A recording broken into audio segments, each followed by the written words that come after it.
This is your market report for the week of October 17th, 2022. The report covers Long Island with an overview of what's happening nationally as well. I'm Wilson Van Law, an agent with Compass here on Long Island who specializes in selling homes for top dollar, optimizing the buying process, and demystifying the real estate industry.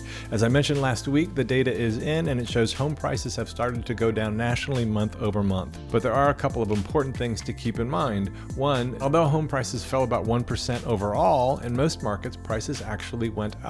According to research by Zillow, 117 of the hottest regional markets saw a decline in home values this summer, 36 of them by more than 3%. But another 779 markets saw prices rise during the same period. East Coast markets like Miami, Florida, and Myrtle Beach, South Carolina were both up by more than 4%. So this is not a universal slowdown.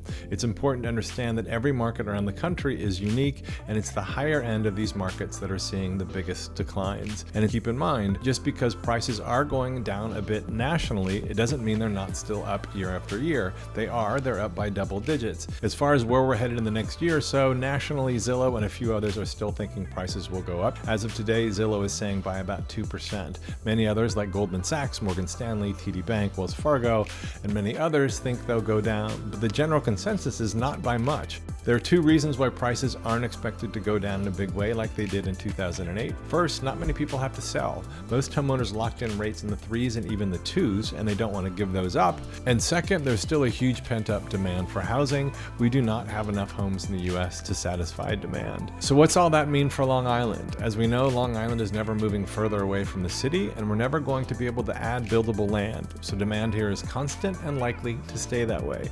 As far as home prices in 2023, it depends on who you're talking to.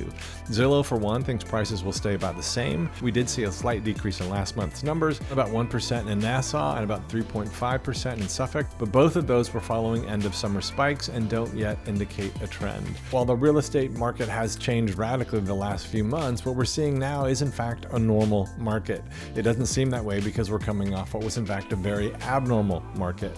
A national home market radically changed by a pandemic is not normal. Almost free money is not normal. Rates in the 6s and 7s is not abnormal. In fact, the 30-year average for mortgage rates is about 8%. In Nassau County this week, we had an average of 2,390 homes on the market, which remains historically low. This is down just a bit from last week and a bit lower than last year. The median listing price was down to $768,000 last week, down from $774 the week before, and 34% of homes decreased their prices. The median days on the market is up to 63 from 56 days, but in Nassau, like much of the country, it's the highest end homes that are moving the slowest. The top quarter of the market in Nassau had a median of 105 days on the market, while the lowest quarter of the market was 42 days. In Suffolk County, there were 3,040 homes on the market, up a smidge from last week and a bit lower from last year. Homes are taking longer to sell in Suffolk County as well, more than 56 days, and like Nassau, it's the higher end that's moving the slowest. Suffolk-wide, 29% of homes have lowered their prices. And if you have to sell, is it a horrible time? Still no, and of course each market segment is different. There are still buyers out there. You just have to find them with the right strategies and tactics. And buyers can buy down their rates or plan on refinancing when rates will eventually fall, which is expected once inflation is under control. Though no one knows for sure, mortgage projections, once the Fed starts to lower the prime rate, range from 5 to 6.5% as of now. We're now over 7%. Will rates go up? I think they will. I think we're due at least another 0.75 bump in November and maybe in December before things actually start to come back down. If you have to buy, there's still less competition from other buyers, and with that reduced demand comes more flexibility from sellers. We're also seeing an increase in inventory, and once rates lower, buyers will be right back on the market. There are also some very good opportunities on the higher end and elsewhere right now. In fact, anytime there is a market shift, you can find some really great opportunities. That's the report for this week. If you have any questions or want detailed data about your town and home, just reach out. And if you do need to sell, I can share with you how to do so for top dollar, something that is never guaranteed.